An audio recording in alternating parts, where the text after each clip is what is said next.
আওয়ামী লীগের চরিত্রটাই হলো এরকম, এটা যে একটু ভালোবাসে তার সে হত্যা করে। শহীদ প্রেসিডেন্ট জিয়াউর রহমান শেখ হাসিনাকে দেশে আসার অনুমতি দিছিলেন, সুযোগ দিছিলেন এবং বলছে থাক সবাই রাজনীতি করুক। আসার 1 মাসের মধ্যে জিয়াউর রহমান শহীদ হয়ে গেছে, 13 দিনের মধ্যে। এবার দেখেন এই যে আমরা এখন যারা সবাই করতেছি, সুতরাং এটা একটা বিষ। এই বিষের সাথে আমরা কিভাবে লড়াই করব? জাতীয় ঐক্যমত্য তৈরি করতে হবে। সুতরাং পলিটিক্যাল পার্টি এবং সবার প্রতি একটা কথা, প্লিজ আপনারা বিএনপিকে শতভাগ কর্নার করে দিন না। বিএনপি এই আধিপত্যবাদ বিরোধী লড়াইয়ের জন্য আমাদের একটা বড় শক্তি। এই শক্তিকে এত বেশি কর্নার করা যাবে না যাতে তারা গিয়ে আওয়ামী লীগের হাত ধরে ফেলে। তারা যদি আওয়ামী লীগের হাত ধরে ফেলে তাহলে লড়াইটা তো আমাদের জন্য আরো কঠিন হয়ে যাবে।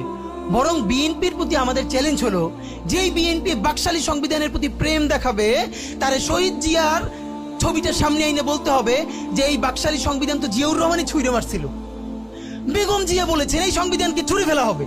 ওমা এখন বেগম জিয়ার চেয়েও নতুন বিএনপি আসছে, বেশি প্রেমের বিএনপি। যেই শহীদ প্রেসিডেন্ট জিয়াউর রহমান ইসলামোফোবিক জায়গা থেকে বাংলাদেশের মুসলমান, বাঙালি মুসলমান সব আইডিয়াকে ধারণ করে বাংলাদেশে জাতীয়তাবাদ তৈরি করলেন। এখন একটা নতুন বিএনপি গজাচ্ছে, কেউ চেষ্টা করতেছে পুরো বিএনপিটাকে একটা ইসলামোফোবিক বিএনপি করা। এ কি ভাই, ইসলামোফোবিক বিএনপি সে কোথায় যাবে? সে কি দিল্লি যাইতে চায়? আমরা আমাদের প্রথম চ্যালেঞ্জ হলো স্বাধীনতা সার্বভৌমত্ব রক্ষার স্বার্থে এই বিএনপিকে শহীদ জিয়ার কাছেই রাখতে হবে, এই বিএনপিকে বেগম জিয়ার কাছেই রাখতে হবে।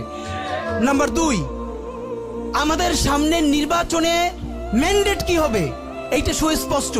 জুলাই সনদের ভিত্তিতে যদি নির্বাচন না হয়, এই নির্বাচন আপনারা চাইলে করেন, আমরা কেউ ভোট দিতে যাব না। নাম্বার 3, সেই নির্বাচনের পরে সংসদের ম্যান্ডেট কি হবে? সংসদে জুলাইয়ের বর্তমান সনদে যেটা স্বাক্ষরিত হবে সবার ঐক্যমত্যের ভিত্তিতে, এটা নির্বাচনের আগে মানে সংবিধান সংশোধন করা ছাড়াই অধ্যাদেশের বলে বলে যেটা করা সম্ভব সেটা আগেই করে ফেলতে হবে এবং তাকে দিয়ে নির্বাচন করাইতে হবে। এবং আমাদের বিএনপির বন্ধুরা বলছেন 2 বছর সময় নিয়ে তারা সংসদে এইগুলো পাশ করাবেন। 2 বছর চলবে না, সর্বোচ্চ সময় 6 মাস।